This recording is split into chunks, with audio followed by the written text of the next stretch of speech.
Bueno, es importantísimo traer una maqueta al estudio, primero para tomar dimensión de la duración de lo que uno tiene que producir, pero también para conocer a la otra persona, que es quien se acerca con un material que tiene grabado previamente en su casa, y de esta forma yo puedo conocer un poco la propuesta y puedo yo devolver una propuesta al artista en cuanto a las herramientas que tenemos acá en el estudio. Y esa maqueta, bueno, va a disparar numerosas ideas que se conversan antes de empezar la preproducción. Es decir, la maqueta para lo que sirve es para que se conozcan el artista con el productor. Y para ver si ese artista es adecuado para el productor y si el productor es adecuado para el artista.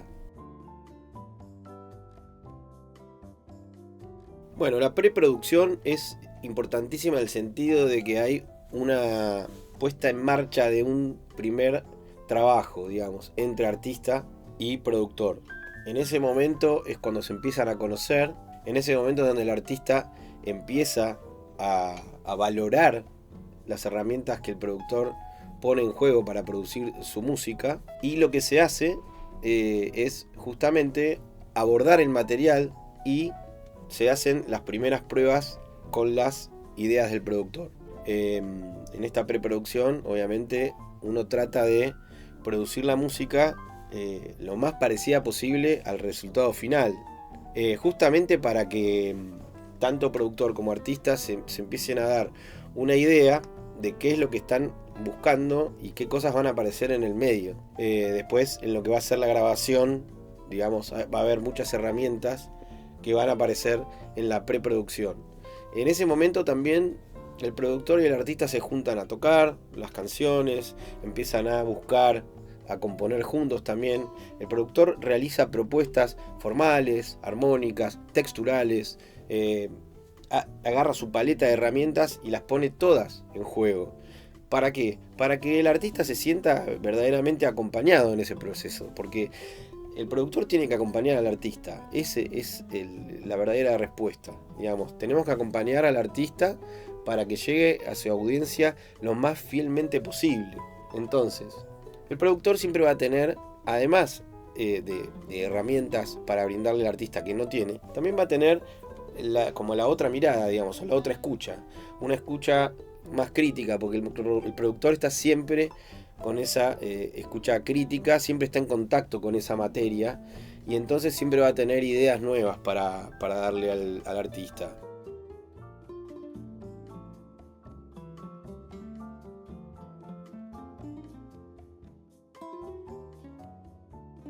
Dentro del proceso de grabación es importantísima la acústica, ¿no?, del lugar en donde uno está grabando.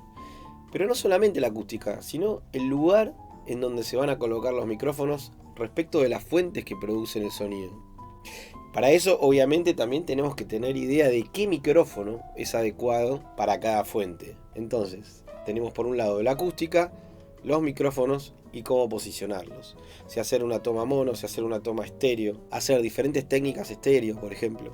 De acuerdo a qué frecuencias queremos resaltar de cada instrumento. No es lo mismo grabar el bombo de una batería que un ride, o no es lo mismo grabar un amplificador de guitarra que grabar una guitarra acústica, ¿no? Entonces, de acuerdo a eso, uno en su estudio tiene que tratar de tener una paleta de micrófonos acorde a todas las posibilidades, cubrir la mayor cantidad de respuestas en frecuencia, tener una buena flota de micrófonos dinámicos, de condenser, de ribbon, también de los piezoeléctricos, que nunca hemos nombrado hasta ahora, pero también son necesarios.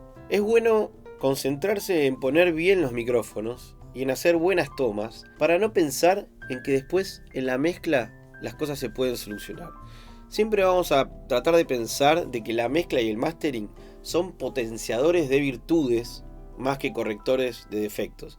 Entonces, es muy importante que una vez que la canción está formalmente definida, armónicamente definida, los arreglos constituidos, toda la composición, sabemos que todo va a funcionar bien en la mezcla porque está bien compuesto, está bien arreglado, las frecuencias están bien distribuidas, el espectro está completo, no hay competencia instrumental. Bueno, ahí, cuando se hacen las grabaciones, uno piensa, bueno, a ver si por ejemplo, si este elemento de la mezcla me va a servir para los graves, y bueno, voy a elegir un micrófono que tenga mayor respuesta en los graves, en las frecuencias bajas.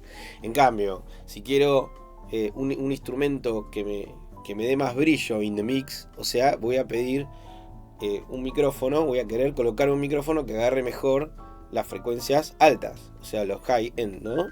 El aire, ese aire que necesita la mezcla también para no sonar opaca.